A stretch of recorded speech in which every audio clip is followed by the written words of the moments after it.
Next up, please welcome our sign language team and events team to bring to you a sign language performance.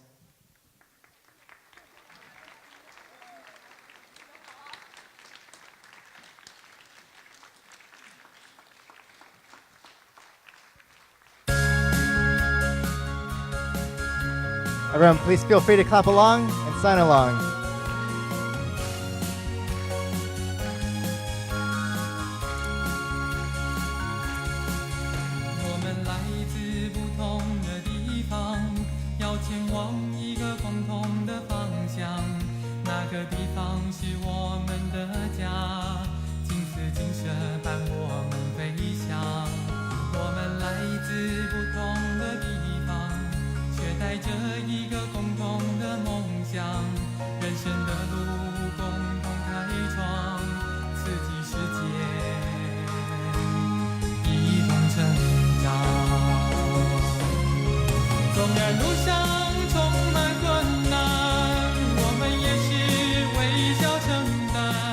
Please follow along if you can.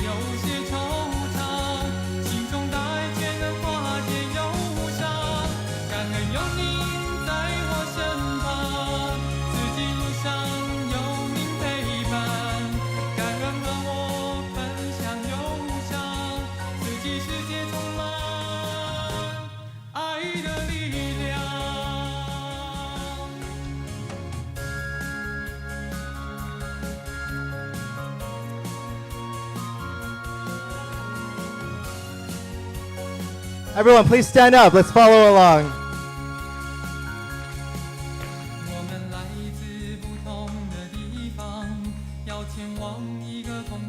We are from different places, but we have a common goal.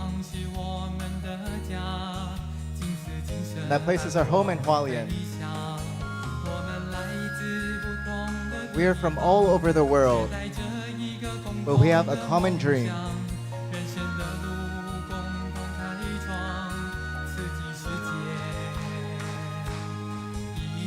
Let's learn and grow from each other in Tzu Chi.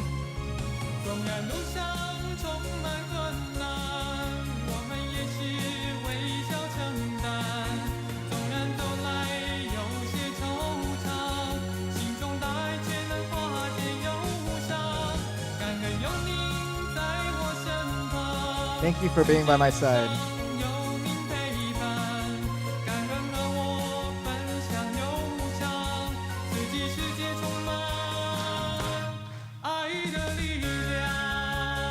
Tzu Chi world is full of love.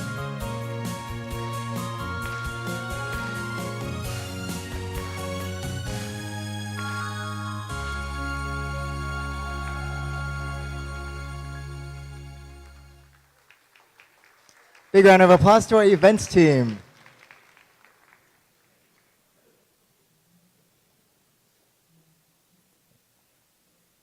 Our next presenter is the chief pioneer of the renowned Silent Mentor program. He would take you through a somber and moving journey of the sacrifice of body donation and Tzu Chi University's humanistic approach to it. Please welcome Vice President of Tzu Chi University, Dr. Zheng Guofan.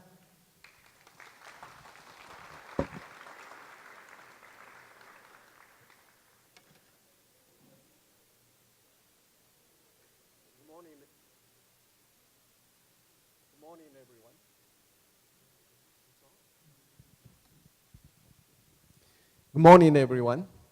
Okay, I apologize that after all the energetic cheering up, I'm going to switch gear a little bit. Maybe a little bit sad, but anyway, I'm delighted to have this opportunity to stand here and to be able to share with you some of the stuff we are doing based on the Tzu Chi's philosophy. Okay, and I know that you guys are team members. You guys practice altruism. You help others and asking for no returns. And I'm going to introduce to you a program, Silent Mentor program. And in this program, many people, they donate their bodies after they die. And we use the body to train medical professionals in a very special way, and hoping that the medical professionals then can carry the wills or the wishes of those who donate the body and to benefit others in the future. Okay.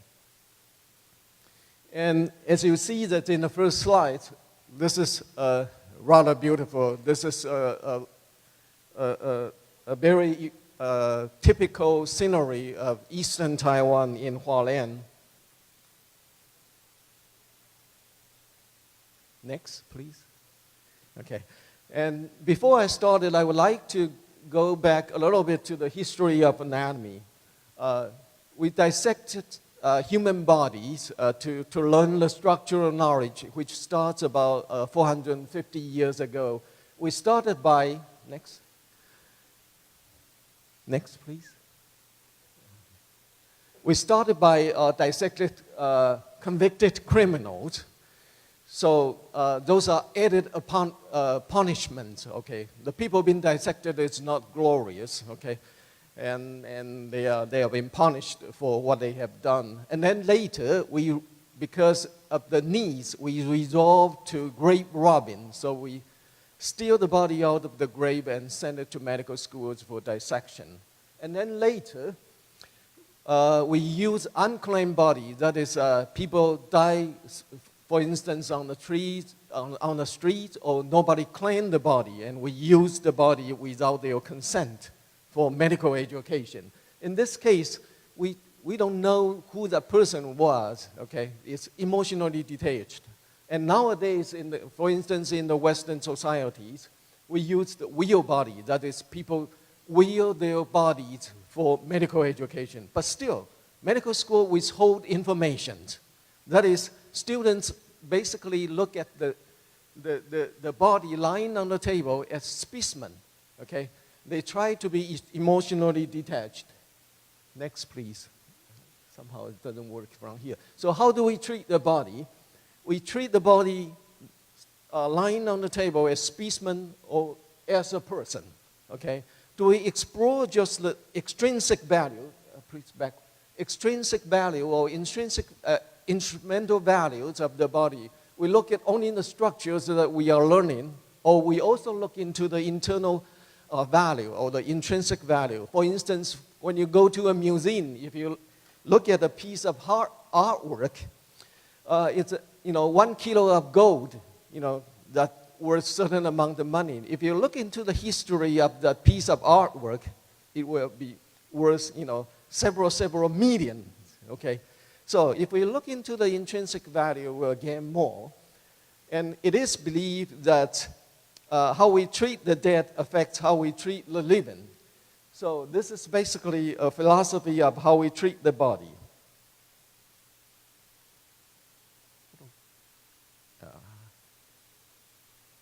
Okay.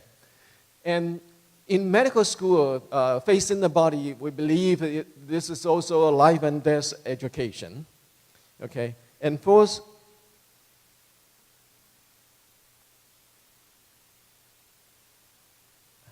for most medical schools, okay, medical school look at the donors only. Just give me the body. Trust me. Don't ask anymore, okay? But behind the bodies, there are families, there are friends and neighbors, and also there are society who cares about how you treat the body. Do you deal with the body properly? Okay, and the university, Tzu Chi University, is in eastern Taiwan. It's in the little red circle up here on the, sorry. Can you back to the play mode? Okay, okay, anyway, okay. With this slide, so you are looking at Hualien, and on the left, that's the central range of Taiwan. On the right, the triangular green part, that's the coastal range of Taiwan. The coastal range belongs to the Philippine plate. The central range belongs to the Eurasian plate. And Hualien is situated, seated at the northern end of a rich valley between where the two earth plates collide. So this area is notorious for earthquake. And also because of the geographical isolation, this area has been economically, socially, educationally, and also medically underprivileged all along. Okay? And we all know that Tzu Chi University is funded by Tzu Chi Foundation, and Tzu Chi Foundation is created or funded by the founder of the Tzu Chi Foundation, it's Master Jen Yen. Next. So I would like to go back a little bit on the history why we have Tzu Chi University. Okay? Master Jen Yen decided to be a nun to seek religious life when she was a teenager, and by opportunity, just waiting at a railway station for the next train, and the train took her to the eastern part of Taiwan, and she was in the eastern part of the Taiwan for around 15 years or so of the time. And by 1966, she was offered an opportunity to host a monastery in southern Taiwan. And to a person seeking religious life, this is probably the best opportunity. Established facility where she can go to, okay? But her follower asked her to stay in Hualien. So after some consideration, in 1966, she decided to stay in Hualien. When she made the decision, she thought that she must do something for this piece of land. So she established the Compassion Relief Foundation in 1966. And later in 1972, she set up a free clinic in Hualien, but the clinic can only treat minor ailment, okay? So then she came up with this idea of, building a hospital. But at the time, nobody thinks that she can achieve it, because for people practicing Buddhism, if you have money, you build temple. You don't build a hospital or university. But by 1986, okay, she established the Tzu Chi Hualien General Hospital. But after the hospital, there comes the problem that no medical professional want to work in this part of the island. So in 1994, she started with medical school and set up the Tzu Chi University now. Okay. So the university is set up based on the needs of training medical professionals in Taiwan. In Taiwan, the government controls the number of medical students that we educate every year, 1,300 for the island every year. Okay? And Tzu Chi University is the 10th to come to the medical education in Taiwan, and we were given a quota of 50. So how do we educate our students? Before Tzu Chi University, less than 1% of the medical students are willing to go to Eastern Taiwan to serve. So if we train the medical students just like all the universities in Taiwan, we won't change the situation. So we decided we have to go our own way. Okay? And with this, when we deal with anatomy, okay, we do it differently. Hopefully that we can train caring professionals, that is, medical professionals who are willing to go to places where they are needed the most. Next, please.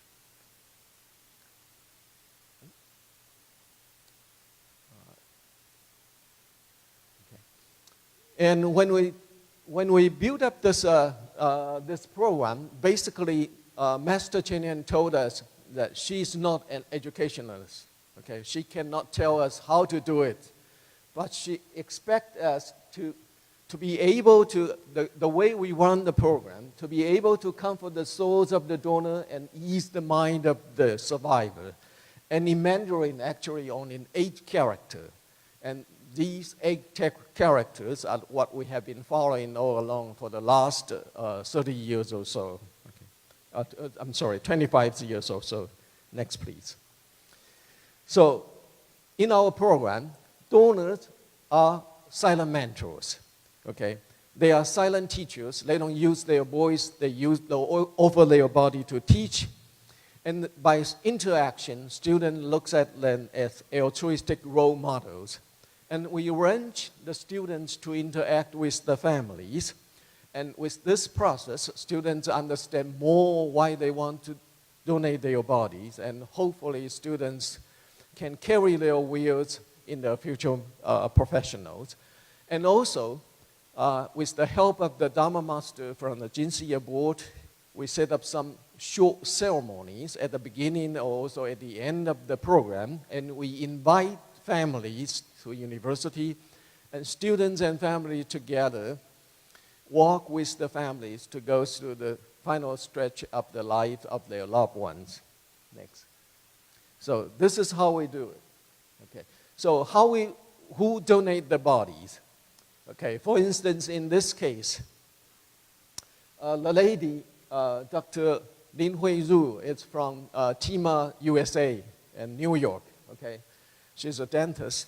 She practiced altruism all through her life, and at the end of her life, with great effort, she managed to travel back to Taiwan and offer her body for the medical students to teach.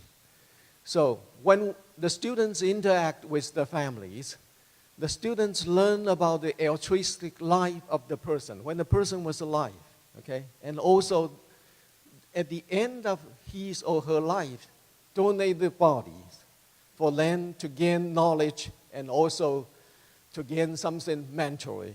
Okay, next, please. Okay, and in the university, when any of the donation comes to the university, if it's before 9 o'clock in the evening, there will be Dharma Master come in from the Jinsiya board to the university to greet and to bless the person and also the families. And if you see in the center of the family, this is actually a case of a Tima member sitting in here, and who his father donated the body for the medical education. Okay, next. And then there will be chances after some rituals around 30 minutes or so of blessing, and then there will be interaction between the Dharma masters and the surviving families coming with their loved ones. Next. And our students will arrange to visit the family around 1 to 2 months before their dissection, that is before their courses, before the program. And based on what they learn about the life of the person, after they come back to the school, they write up something in words, something like the biography of the person, and with the photograph given by the families, we set up a poster on the outside the classroom, and also we invite the family to the university at the beginning of the program, and everybody sit together, students in group, take turn to share with them, their views of the life of the donors. And then we have a beginning ceremony, and then we go into the actual program, the dissection part, okay, and we have our way of showing the respect. And at the end of the program, at the end of the dissection, our student will put all the organs back to the original position and suture the skin, which takes about a whole week, reshape the body and dress the donor salamental properly, and then invite the family back to the university and do the coffin together.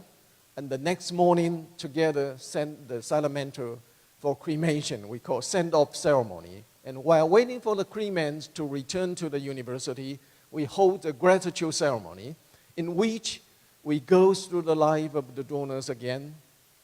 And students and family members share with each other, for instance, for students to share their learning experiences and how they feel. And for the family, usually the family encourage the students to study hard and, and to be a better medical professionals in the future.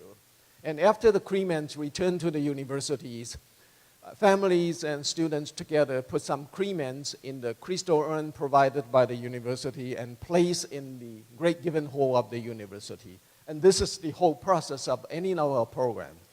For our university, it's a small university, and how many programs do we run each year? Okay, each year we run 1 gross anatomy dissection program and 8 surgery simulation program. That is, every year we run 9 educational programs independently, from home visit to earning, okay? And so we are sort of like a crazy university. It's probably the only university in the world does this. But we set up this way of, this operation, this program, because we want to touch the heart of the students, of the trainees, and hopefully then they can carry the wheels to better taking care of the society. And based on what I have introduced, I would like to share with you a video around 5.5 minutes to show you how the humanistic interaction part of the program is.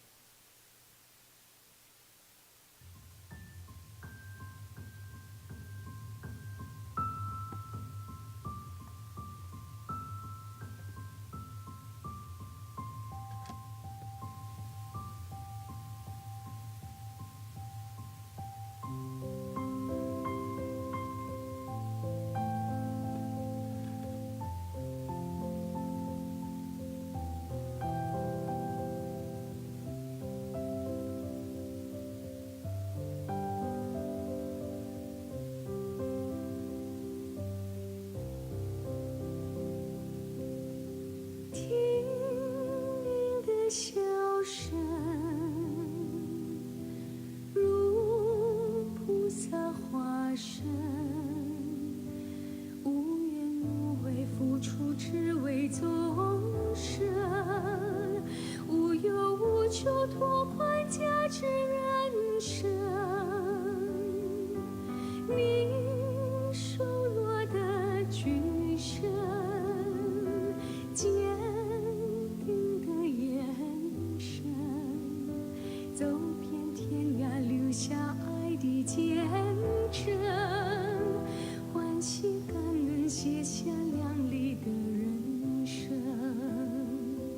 您用大慈大悲精神富足，您用大喜精神温暖人间，您用大舍精神来圆满这一生。人间菩萨送您去，福缘欢喜接您来。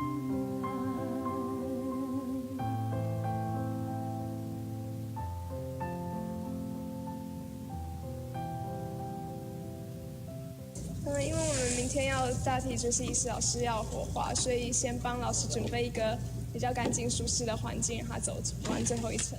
有很多事情是大体老师为我们做的，可是我们没有办法还给老师那样子的感谢的，这只是一个方式而已。应该这么做，如果全国的大学都像这样进行教育的话，社会就不会那么的乱了。希望你心愿过来打拼咱的未来，望彼日咱的歌坛斗阵，搁一遍，搁一遍。唱出心内的话，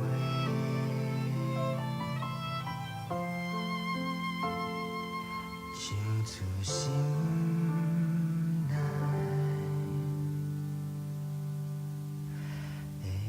话。缘起说，人往生以后，无论火化或者土葬，到后来都没有了。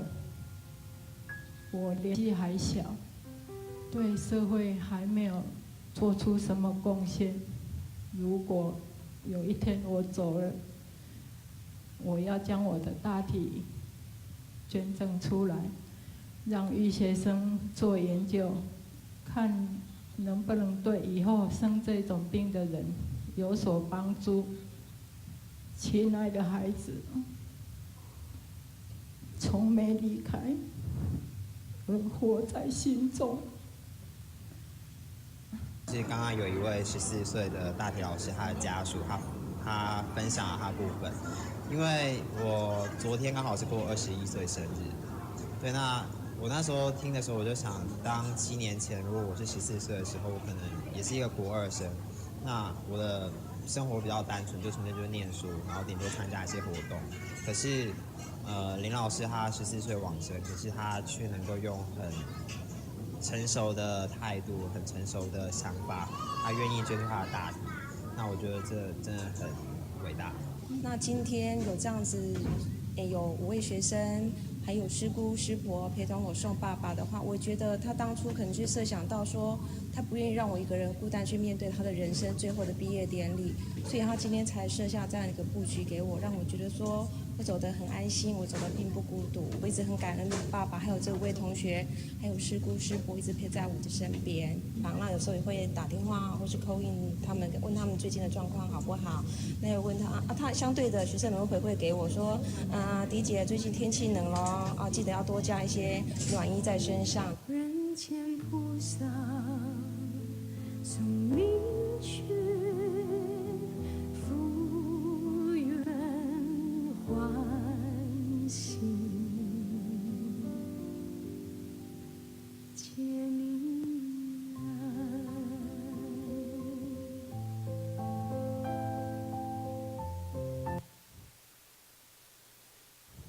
Okay, so I believe with this video, you probably get a hold of how we arranged the program. And this program really touched the hearts of the students and also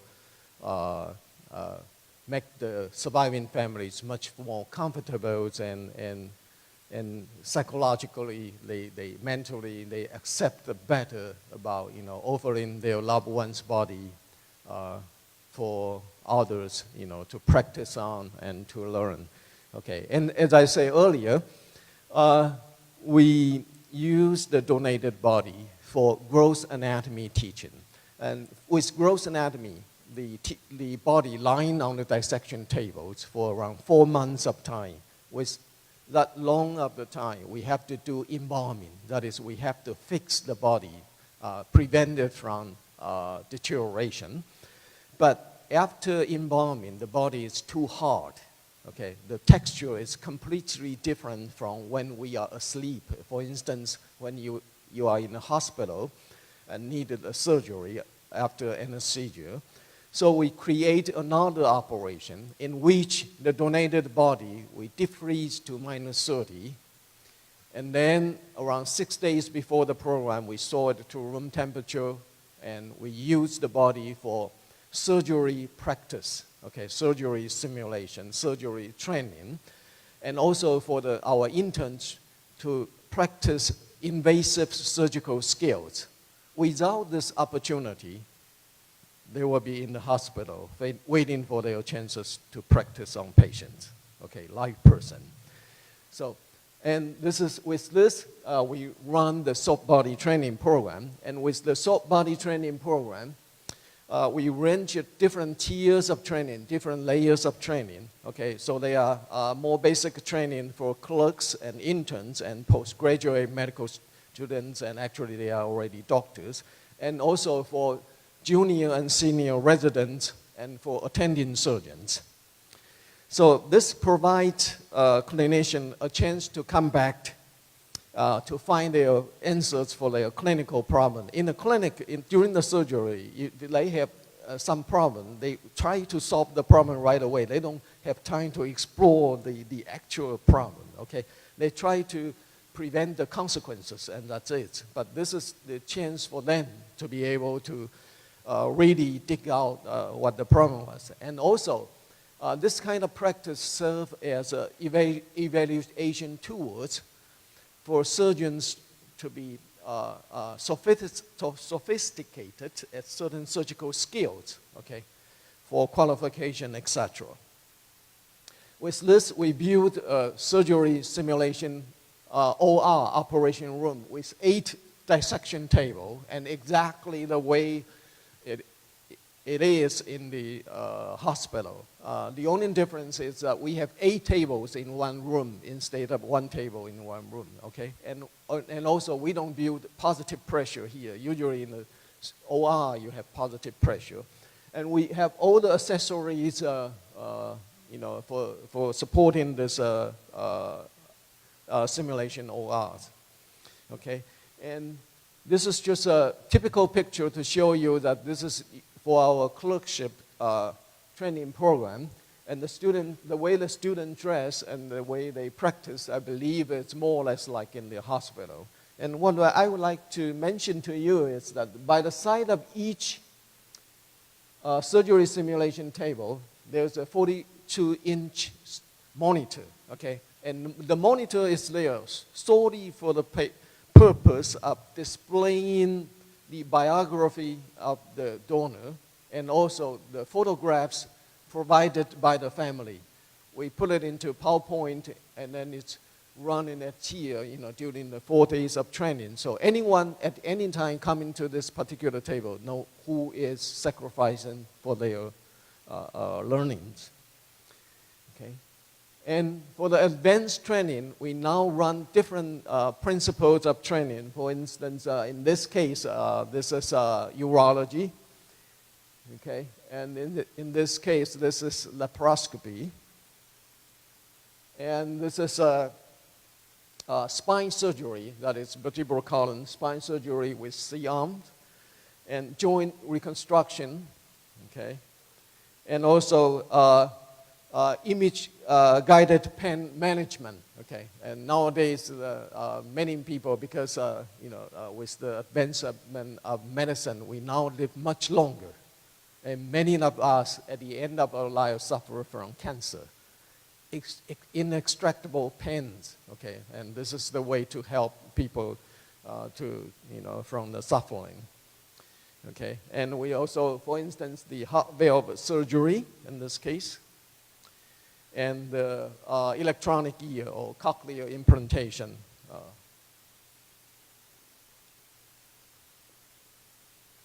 Okay, and this is navigational cranial surgery.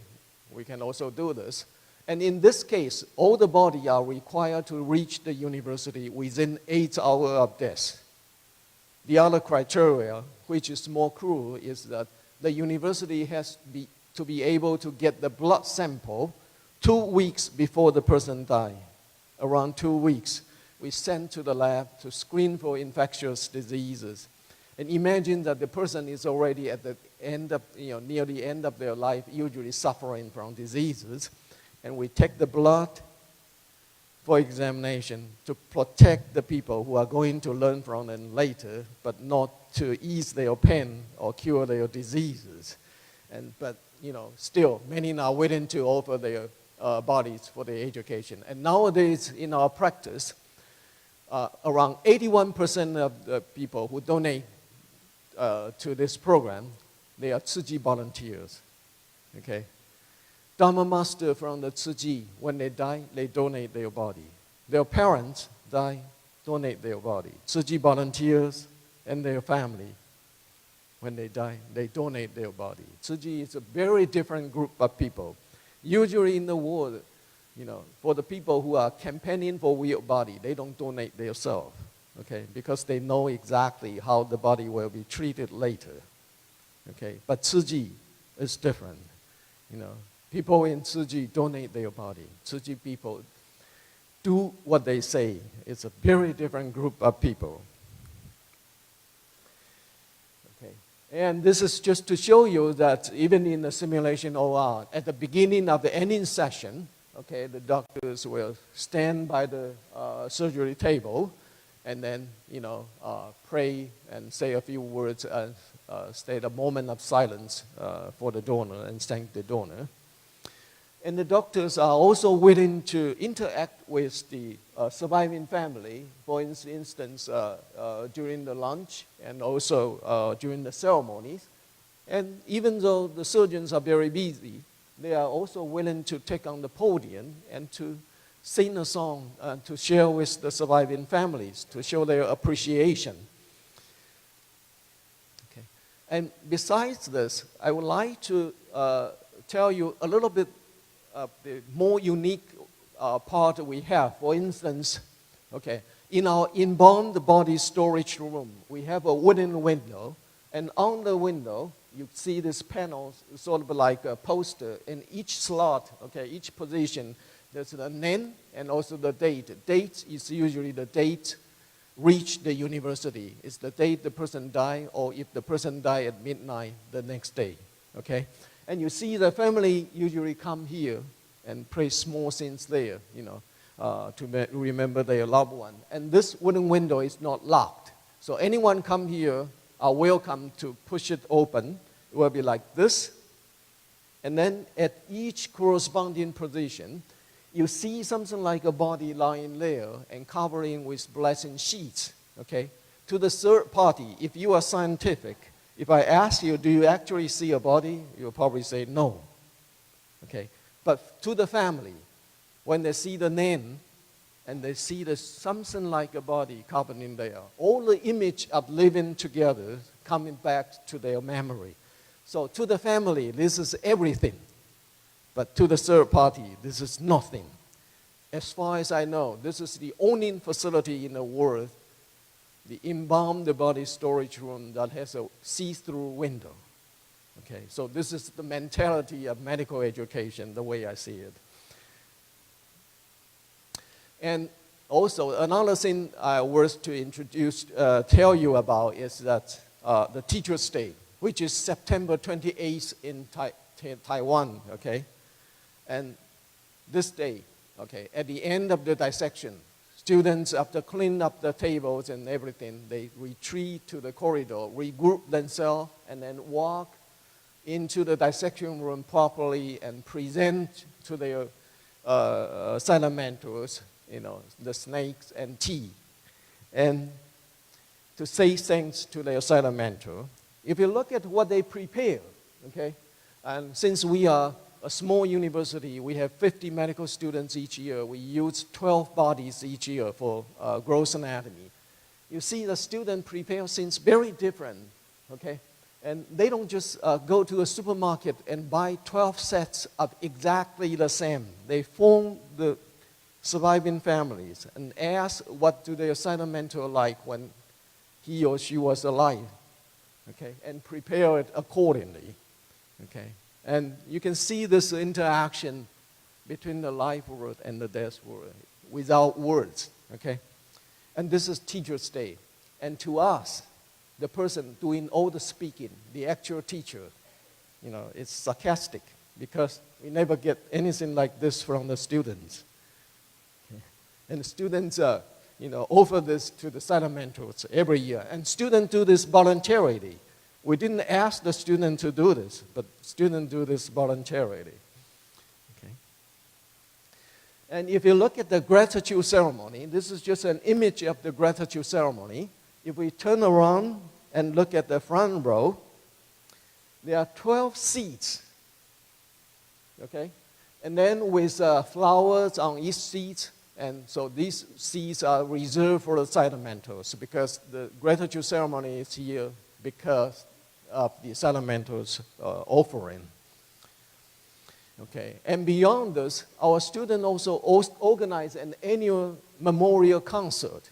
So each year around April to May, early May, students organized this activity and invited all the people who donated, all the surviving family whose loved one donated to the university in the past.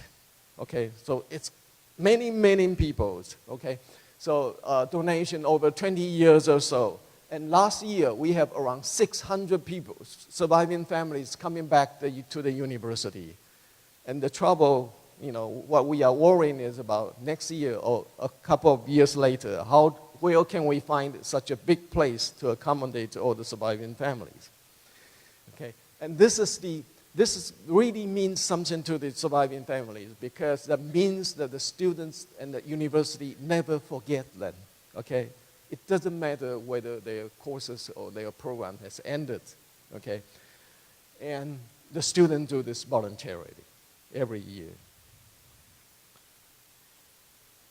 Okay, so since we emphasize interaction, I would like to share with you 2 examples. This is a pancreatic cancer patient at terminally ill at hospice, okay? And our student visited him, and this is what he said. The day they dissected my body, it's when my wishes come true. And some of our students actually dissected him 3 years later. So I believe those students, they will never forget what the person talked to them when he was alive. And in this case, the lady in the front, in the middle, agree on the husband donation. The husband died at the age of 52 without any history of illness, okay? Died suddenly. Coming back from Taiwan from a business trip and having fever, check into a hospital, and then ICU, die in 7 days. It must be very hard to the family. And the wife agree on the donation, but on the husband's side, the husband's brothers were strongly against it. They think the wife is revenging, okay, sending the husband for cuts. And so harsh that the wife almost have to nail down to ask the husband's brothers for the permission. But when she turns around and faces the students, this is what she said: I would rather have you make 20 practice cuts on my husband than to see you make any mistakes on patients. Okay, and this is the surviving family. So the surviving families take all the hardships and perhaps all the blames from the families and friends, but are wishing to offer willingly to offer the body for the students to learn. And since we are in eastern Taiwan and behind the high, central ranges, and most of our approaches come from outside Taiwan. For instance, in this case, in 2009, in February, Wall Street journalist Ian Johnson, he's a Pulitzer Prize winner, okay? He learned about our operation, he phoned us and joined our February operation program. And then in April 22nd, he wrote up something in the front page of the Wall Street Journal, and this is the back page, and introduced our program. And this is what he said. Okay, he says that although it's an economy-oriented newspaper, but many of their readers are medical professionals, what this university does is good to introduce to the Western world. Professor Peter Clark from Oxford University visits us twice. This is what he said: Western medicine comes from the West to the East. Humanistic medical education arose from the East and back spread to the West. So with this, I would like to give you one more example. How long is the interaction between the trainee or the students and the surviving family? In this case, one of our students, third-year medical student, dissected this gentleman, okay? And then with interaction, so he actually get acquainted with the family, okay, surviving family, and know their daughters. And their daughters come to his graduation, come to his wedding, and then 20 years later, the eldest of the daughters die, and then donate the body to the university for surgery simulation. But by then, this medical student is now the head of the surgery of Hualien Tzu Hospital, okay? And he led the team and then do the practice and everything. And also he participated in the farewell ceremony of this person who has been interacting with him and his family for the last 20 years. And this is the bond between the trainee and the donor's family, for 20 years. So with this, I would like to conclude by saying that interaction connects the learner to the body donor, to the surviving families. This brings anatomy to a different level, beyond just learning body structures. And so anatomy can be arranged with humanistic interaction to be able to comforting surviving families and also fostering empathies in medical professionals. And also the program, although we do it this way, not because we want to get more bodies. We do it this way because we think this is the proper way of treating the donor, okay, and deal with the surviving families. But with this, the program is well appreciated by trainee donors and also surviving families. And it supports would-be donors and promote body donation. So nowadays, each year we get around 80 bodies donated to this small university after screening, and we can run 9 programs each year to benefit other people in the future. Again, thank you very much for giving me the chance to stand on the podium.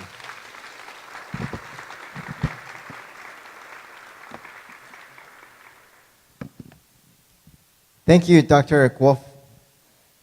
Zheng Guofan, for your insightful sharing. We've prepared a small gift for you. Let's give another round of applause to Dr. Zheng.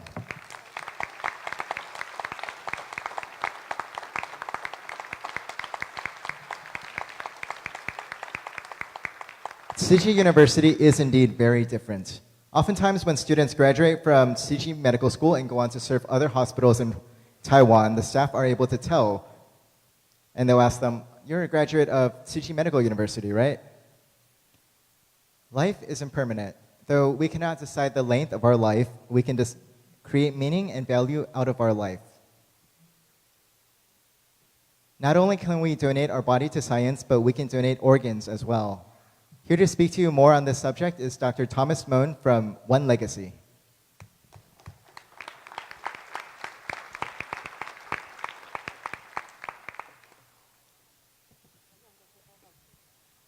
Thank you very, very much for the invitation and the kind introduction. I am very pleased to be back to join you at TIMA here today in San Dimas for the first time. My first introduction to Tzu Chi was when I was the Chief Executive Officer of the San Gabriel Valley Medical Center, just down the street from the Tzu Chi Free Clinic in Alhambra. And your community there worked very well with us, very closely with us, to help families in need in the hospital. In 2000, I moved to One Legacy, and the very first thing I did was to call up my friends at Tzu Chi in Alhambra, Sabrina Ho in particular, who we'd worked with, and said, we need to learn how to work with Chinese immigrant families and Buddhist families to help increase donation that can save and heal lives and comfort the families who give. And we know that it's a challenge culturally. Can you help us? And we sat down for a lunch, and the first thing that was offered was by representatives from the Tzu Chi here in Southern California was an offer to create a donor registry for us. Well, I was shocked. I didn't expect that. I expected to hear the problems, but instead I heard the gift. And they cited Dr. Zheng's exceptional program, Silent Mentor program, as the starting of a donation culture among the Tzu Chi community and the Tzu Chi Buddhist community worldwide. It was shortly after that that I made my first trip to Hualien to meet the master, to talk about increasing donation and collaborating. And since, I think I've been 4 times to Taiwan and a number of activities here. And we have worked very closely, the local Tzu Chi community, to help increase donation here in Southern California and to help families at a time of great loss make something good happen. And to help develop the donation and transplant program, working with Dr. Ming-Chu Li Ming-Chu in Hualien, kidney transplant surgeon, and helping the Taiwan country as a whole develop its organ procurement network, which has been very successful. So I'd like to share a little with you today about what we have done to increase donation here in Southern California and how we have ranked with the world and what we've done in working in Taiwan, but also in China, in Seoul, in Japan, and elsewhere. Fundamentally, One Legacy, we are here to save and heal lives across Southern California and the nation through caring, medicine, innovation, technology, and a highly skilled team of clinical professionals. We are in the US, we're called an Organ Procurement Organization, or an OPO. There are 58 spread across the country. We, of course, here in California, we have 4. And One Legacy serves as greater region of Southern California and 20.5 million people here living here now. We have 11 transplant centers, 220 hospitals that have donors any given day, any given year, and 7 medical examiner coroner's offices that we work with, and funeral homes. And we have 9,000 people awaiting a life-saving organ transplant at any time. And I'm stuck. Could we do the next slide? Thank you. Next. Let's start with why we do this work. This is a story of Lily, who in 1984 had a liver tumor. She was 2 years old. She barely looks like but a neonatal infant. But she was 2 years old and her belly filled with ascites. And tragically, in 1984, Matthew Bemis, who was a young boy, a 1.5-year-old himself, fell in the family swimming pool and passed away. But his family wanted to make something good happen. Well, this was in Nebraska. They had never had a pediatric donor. He was the first one in history. But his liver went to Lily at UCLA here in Los Angeles. And that's Lily just less than a year after her surgery. But most importantly, the reason we do this work is that's Lily in 2008.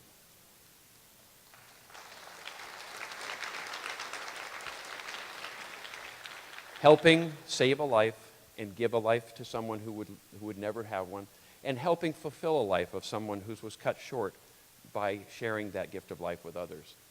We have many stories, thousands of stories. This is Pam and Bruce Endo, who are One Legacy ambassadors. You probably met some One Legacy ambassadors today outside at our booth. And Pam had a transplant when her kidneys failed back in 2005. But before that, their infant had died from SIDS, and they donated their baby's body to science, just like the Silent Mentor program, to help save other lives. Or we have Lalo, who was a cornea and tissue donor in 2010, who unfortunately his heart stopped, and he became a tissue donor, but helped thousands go on to heal through bone and skin and tissue transplants. Or Lillian Hun in Sacramento, diagnosed with liver disease, and 6 weeks later had an operation, or she went into liver failure, but fortunately, she too received a liver transplant like Lily and has gone on to a very healthy, rich life. And Scott, another liver recipient. And one of our favorite One Legacy ambassadors here, Vicki, who says she didn't really remember being sick as a child because she got her transplant when she was 2. And she lived a very healthy life until she needed a retransplant a few years later. But Vicki has gone on now to become a successful professional woman and in the community and outgoing community activist for donation, and a perfect example of the value of the gift of life.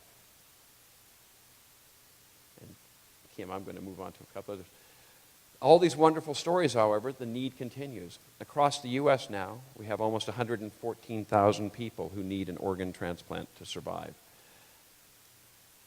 That's more than fit in a football stadium or a soccer stadium.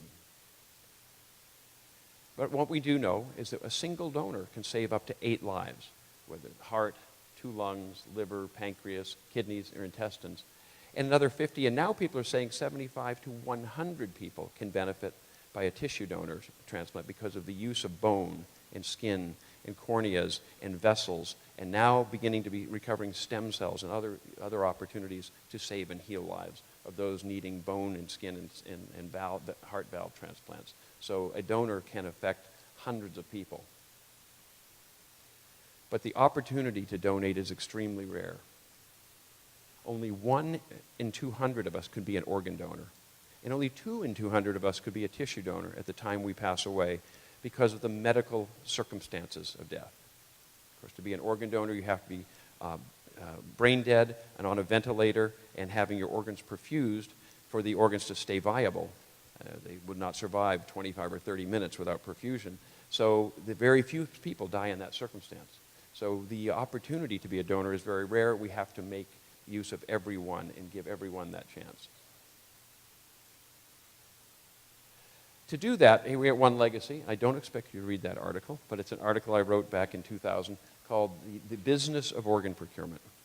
We've chosen to run our compassionate business like a business and to run it with efficiency and investment and innovation and technology, but we're a business with a heart.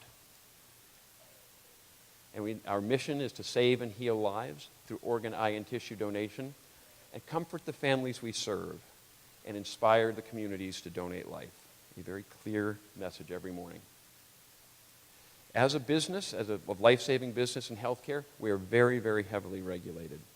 In the U.S., all of the OPOs are nonprofit, independent nonprofit organizations, like an NGO. But we are very much regulated by the federal government and the state government in a variety of ways. And we're very much tied to a lot of local activities. The state of California, Department of Health Services, we have a license. We have an FDA license. We're CDC. And then, of course, we're accredited by our professional bodies, the Association of Organ Procurement Organizations, the tissue banks, and the eye banks. A lot of oversight, and we are happy to have it because our work depends upon public trust and making sure the public knows that we are there to serve families and patients in need. We also have very, very close relationships with our hospitals. I mentioned there are over 200 hospitals. We have a legal binding contract agreement with each one. They are required to have an agreement with us by the federal Medicare program, and that they refer every possible donor to us. And our local hospitals will refer a death usually within 30 minutes of the death, or of a patient being put on a ventilator with a neurologic injury. We'll get a phone call within 30 minutes so that we can respond promptly, because donation must be done rapidly. And we have very close relationships with all of our medical examiner offices, because many of the tissue donors end up in the medical examiner officers, and we have to have rapid working relationships with them as well. And like any business, we have a strategic plan. This is the 5th one that I have had a part in doing since 2000. And I won't go through the details of it, but these slides are all available to Tzu Chi to have and look at later if you're interested in following up on this. But we are, one of the key things here, we are migrating our whole practice from doing many of our recoveries in hospitals where donors pass away to bringing them to our own facility to have a more efficient recovery. And it turns out we can save and heal more lives by doing this. And I'll talk about that briefly ahead. That's one of our most significant strategies. We have a community-focused strategy. We are expanding our donation memorials with our hospitals and in our community. Each year we want to add 5 or 6 more donor memorials in our hospitals and the community. Our foundation is delivering over $3 million, almost $4 million in grants to local transplant centers and community organizations to promote donation and improve transplant practice. And we have a very active social media program where we spend about almost $500,000 a year using social media, Facebook, Instagram, Twitter, to get the message to our communities. And we have technology that we've developed, which we'll talk about briefly, that we want to share with the world, and that's our 4th focus. So how has this worked for One Legacy through the years, and since we started working with Tzu Chi in 2000? Well, our organ donors have increased from less than 300 in 2000 to 515 last year. A very healthy continued increase through the years.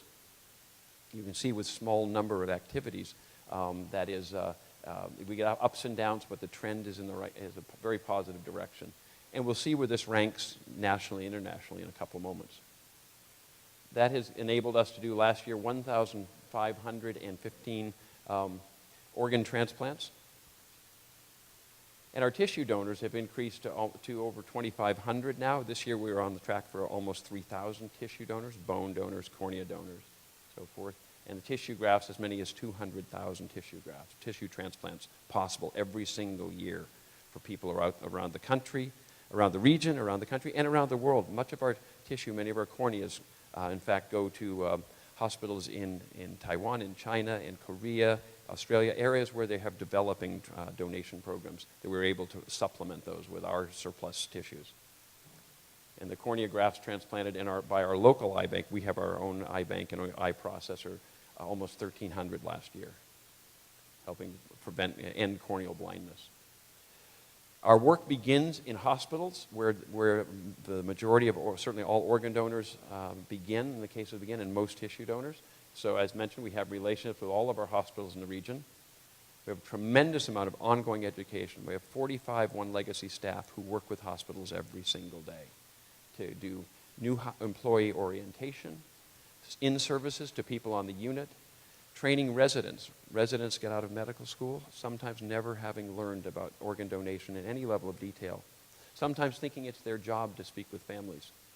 I can tell you, it's not their job. If you're the treating physician, it's probably not your job because the family is suffering loss and they need time to step away and absorb that. And sometimes they blame the hospital, sometimes they blame the doctor. At One Legacy and across the country, we find that the treating physicians have a family donation authorization rate of about 1%. 1% of the time people say yes. Our OPO staff have an authorization rate of 78%. If you want to save lives, let the professional donation staff work with the family to make that happen. Of course, they work with grand rounds and regular nursing competencies. The donation process has a lot of stages. I won't bring you through all of them. There's probably, you can break it down to 15 or 20, but in the U.S., in hospitals, there are some 700,000 deaths a year. 550,000 aren't ventilated, so they could not be organ donors. This is to work our way to organ donors. So 150,000 are possible organ donors, and we and our colleagues get referred calls for 150,000 possible donors from the moment you've turned someone has a neurological injury and is on a ventilator. When you medically assess them, that's about 30,000 fall out, usually because they're too old or have active cancer. When you go on site and track the ongoing case, a number of others fall out for identification of organ failure or other contraindicating diseases. And at the end, about 10,000 fall out because they don't advance to brain death. Or they couldn't be DCD donors, donation after cardiac death, and rapidly after expire rapidly after extubation. So in the end, we start with 700,000 deaths in the hospital, but about 15,000 could be organ donors. And last year in the U.S., 10,802 were organ donors. So there's a lot of working through the process, but you have to cast a very wide net to capture those very rare opportunities.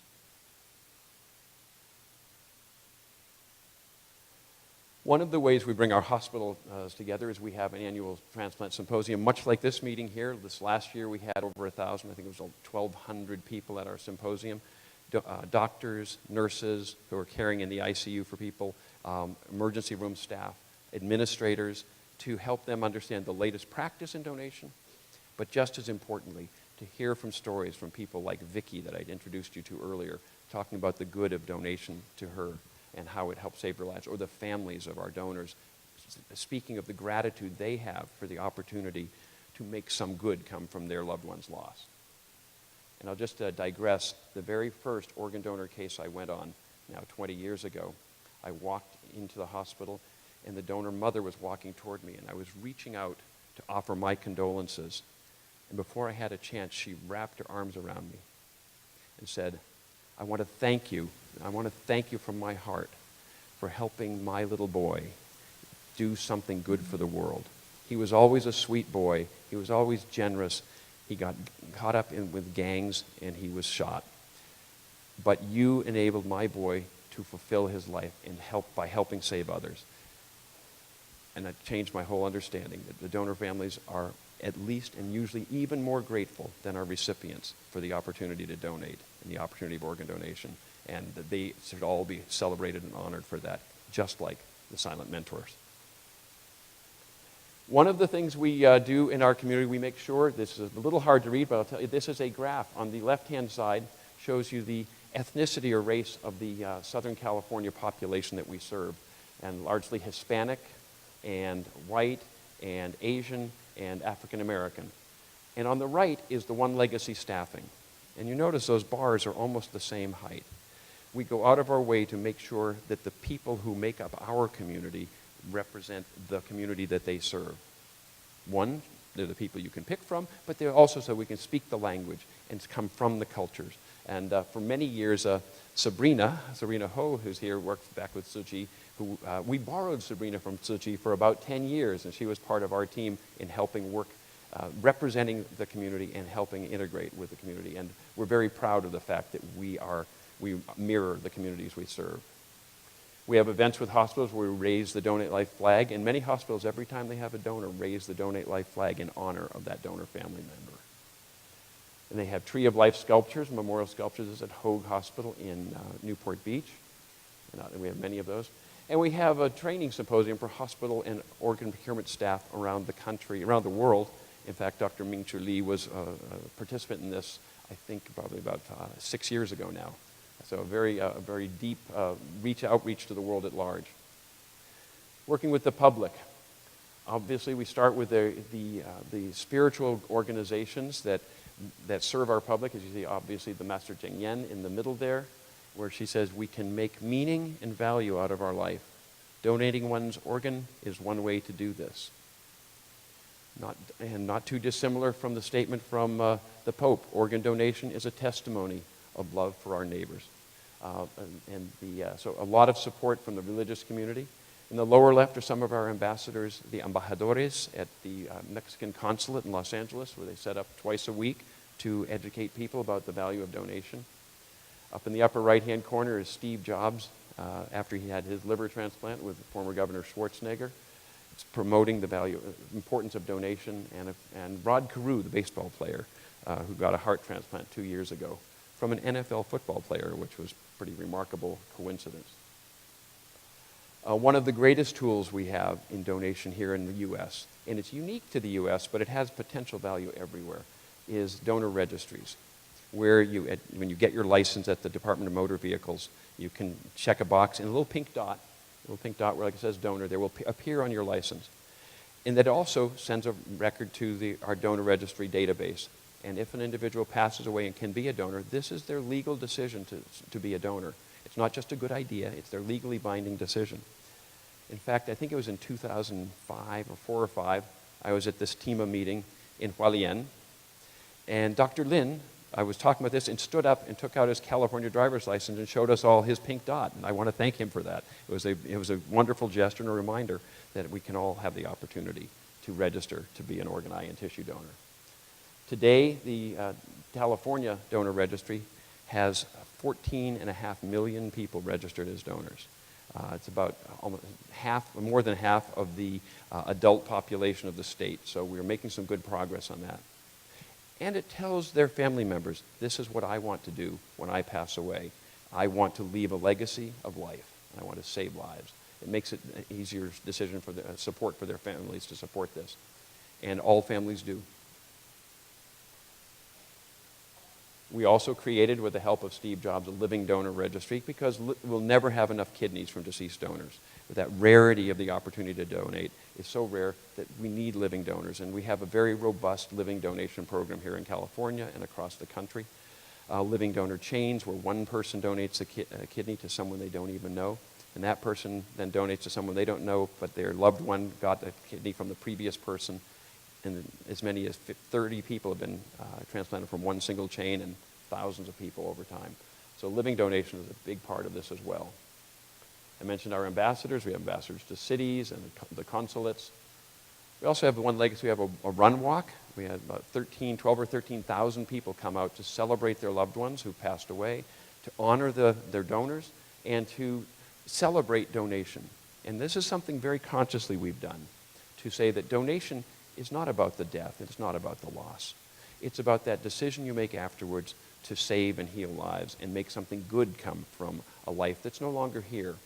As the Master said to me when we were first meeting, that the body is a vessel, and once the spirit is left, it's just an empty vessel, and the people are free to donate their organs and help others, and that is good for the world, it's good for humanity, and it's good for our souls. Well, that's the celebration of that decision, the celebration of that life.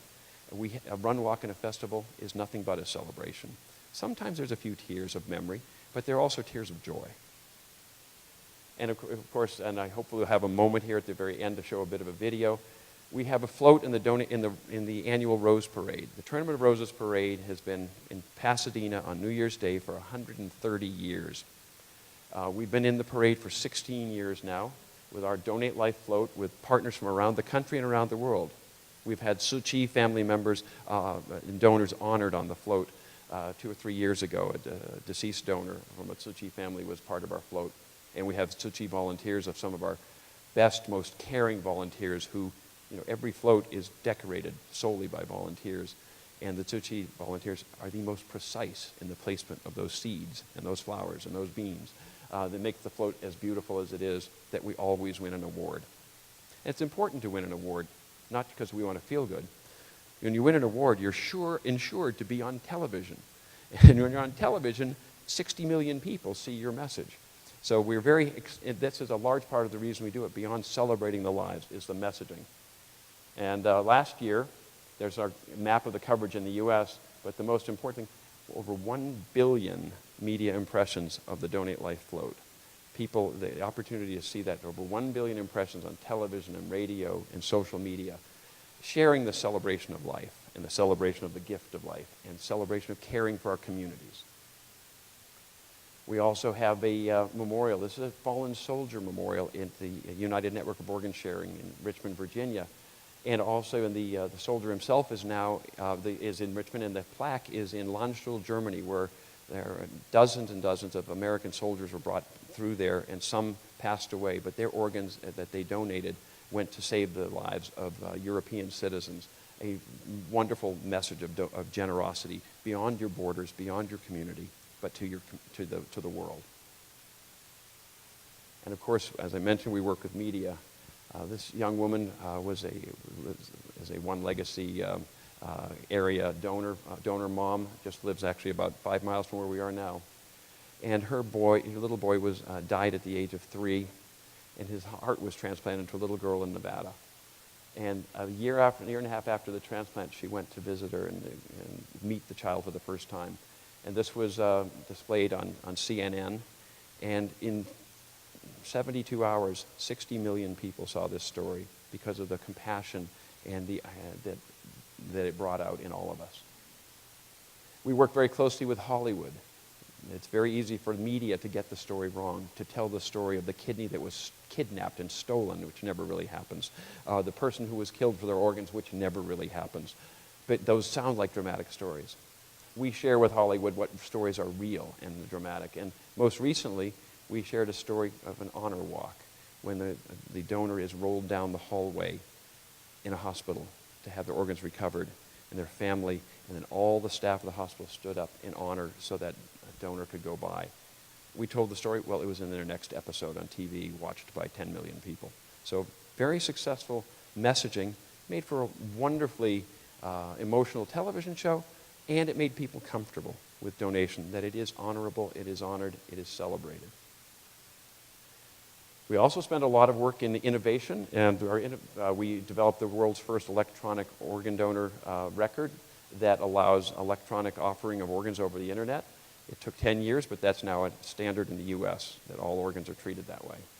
We were the first to do nucleic acid testing, TMA nucleic acid testing for HIV and hepatitis C, because donors were being ruled out for fear that they might have these diseases. People didn't trust the antibody tests. Well, once we put in the RNA tests and showed that they were, in fact, not infected, we dramatically increased organ donation. It's had very, very great success with this. And of course, that's gotten much easier now and much safer now that we have very effective hepatitis C drugs and HIV drugs. In fact, 3 days ago, the first living donor, HIV-positive living kidney donor actually donated a kidney to another HIV-positive patient. Because their diseases are so well controlled. So continued innovation benefits us all. That's our record again. I talked about kidney chains a few moments ago. One of the great challenges for them was surgeons flying back and forth across the country is terribly expensive in time and money. We were the first to treat living donor kidneys like deceased donor kidneys, just put them in a box and ship them, and it enabled living donor chain donation around the country, and now thousands are transplanted this way every year. So just changing the business, the way we do the business, has helped save more lives. And Dr. Tseng was talking about simulation. We have a simulation center, a high-fidelity center, to make sure that our staff are always trained, our hospital colleagues are trained, because every organ counts. There's never going to be enough. In the U.S., organ donation is managed historically by non-physicians, usually by nurses, who are especially trained in it. We have integrated the role of a hospital intensivist because this is some of the more complex intensive care medicine, and we're bringing medicine back into our donor management process, whereas in most of the world it is run by physicians, but in the U.S. it has not been, but it's been very important, and we've seen tremendous increase in the growth of our organs transplanted this way. Our most recent innovation was the creation of our Transplant Recovery Center, our own ambulance, and we have our own ORs where we bring the donors to us. In the organ donor side, this has been going on around the country in the U.S. for about 20 years, but only in the last 2 or 3 years has it started to expand, and we opened our facility up a year ago. We're opening a second one next year. This has enabled us to dramatically increase the number of organs per donor, but more importantly, to do this recovery at a time when we can schedule it. Too many recipients have died because the donor hospital operating rooms were not available because they had another trauma case. Now they come to us, the surgeons can recover the organs in a timely manner. And on the other side of it, in tissue recovery, recovering tissue, bone and skin and heart valves in a hospital morgue or a funeral home, we were having contamination rates of almost as high as 20%. In our own facility, which is built to hospital and pharmaceutical standards, our contamination rate is 0.1%. Dramatic improvement by taking ownership of the process. And of course, we have all of the equipment you would need to do this. There's some of our colleagues. International donation, just where were we all? Looking around the world. I'm going to go, this is looking at donors per 10,000 deaths. It's the best way to look at donation rates around the world. You can see where that arrow is the state of California. This is populations over 5 million. Sometimes some very small countries are difficult to look at the scale, but the U.S. Are the opt-in countries that say you must make a choice to be a donor. The state doesn't say you're a donor by default or presumed consent, are clearly leading the world in donors per 10,000 deaths around the world. The one green line over there on the far left, the world leader in organ donation for many years, Spain, right up there next to the state of Alaska here in the U.S. Spain has opt-out laws, but like all these countries, they actually always ask the family, and they always rely upon what the family says. So if the family says no, they don't recover. In many of those countries in green, that has hindered recovery. What's helped all of us in blue there, in the U.S. predominantly, is our donor registries we talked of earlier, where I get to make a choice, I want to be a donor. So respecting the right of the individual has actually turned out to be very beneficial to us and to the patients who are waiting. I've made a couple of visits to Korea. That's talking about working with Korea. There's a picture of Sabrina Ho joining me in that trip, where we're working with the Korean organ donation program, and they have quadrupled their organ donation since we made that visit in 2008. So a very conscious effort to develop a national program has been very beneficial. I mentioned my first visit to Tzu Chi was in 2001. I think I went again in 2004 or 5, and then these two subsequent visits, Dr. Tseng there in the middle picture, explaining the Silent Mentor program to us. In this most recent year, and I'm coming again this next year to Kunming, China, working very closely. And it's very interesting to watch the very good progress being made in some regions of China now that they have moved to having a totally legitimate voluntary donation program and no longer relying upon prisoner organs. They have made some tremendous progress in some areas of the country of increasing donation, and I expect to see that continue as we work together. And there we were actually visiting a meeting, honoring a donor, an infant donor, in an operating room just before they did their recovery this last summer. In fact, I was in Seoul last week, 2 weeks ago, working again with them in Seoul to try and increase their eye donation program, which is one of those areas we've had to help because they have a very poor, underdeveloped eye donation program. So, bottom line, it's easy to register to be a donor in this country. I have links. If you can register in our registry, that's fine if you don't live here. But it's a great way to get your wishes told. And we have a number of resources here that are available for any of you to use as you care for any further follow-up on this. And if we have just a moment, I think I have a video of our Rose Parade to finish. Baba yetu yetu liye mbinguni yetu yetu amina. Baba yetu yetu liye jina lako we litukuzwe. Baba yetu yetu liye mbinguni yetu yetu amina. Baba yetu yetu liye jina lako we litukuzwe. Utupe leo chakula chetu, tunachohitaji utusamehe makosa yetu. Kumanase tunahowasamehe wale yotukosea, usitutie katika majaribu, lakini utuokoe na yule mwovu milele.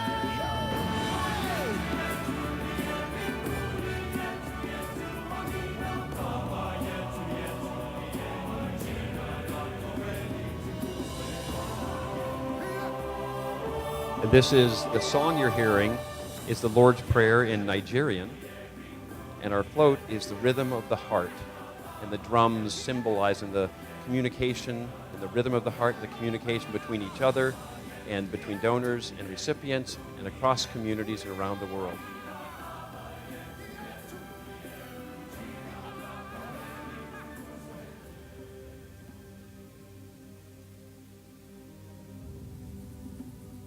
And as I mentioned, our goal is to make sure that we celebrate life, that we help people see donation as a celebration of life. And there's no better way to recognize a celebration than being part of a parade on a New Year's Day, which is the rebirth of a new year and another chapter in our lives. And we are very, very pleased to be a part of helping and working with and getting the help from our Tzu Chi community to share this celebration of life and saving lives here and across the world. Thank you very, very much.